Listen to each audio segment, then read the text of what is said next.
Okay, so one of the biggest things that insecurity addicts have a problem with is our inner self dialogue.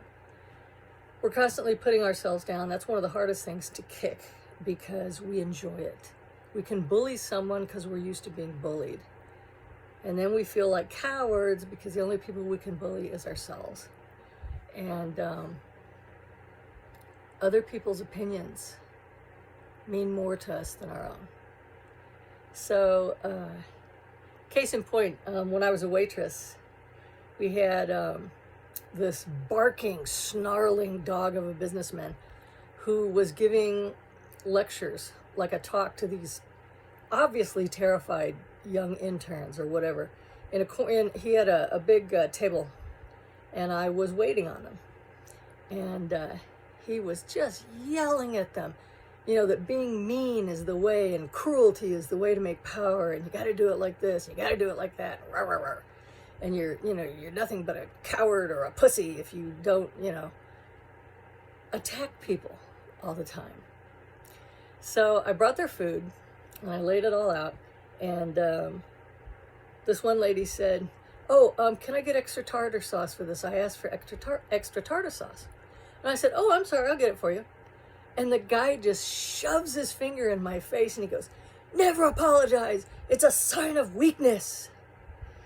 And I couldn't resist. I just looked at him and I grinned really big. And I said, "I'm sorry you feel that way." And the whole table was terrified. One of the great things about bullies is when people stop seeing them as someone to respect, that their cruelty is something to be admired and imitated, they deflate like a balloon. And he didn't know what to say to me for not allowing him to bully me or shove his cruelty opinions down on me. So when you start to look at people and realize their strengths and their weird things they do to attack, to control, whatever, you start to value yourself more and value them less. Cruelty is never anything to value. It's always ridiculous. And it's always a sign of some extreme inner weakness that they can only compensate with their outer cruelty. And remember that bullying is also an addiction. It's a behavioral addiction, just like an insecurity addiction. You don't have to be their fix. Hang in there.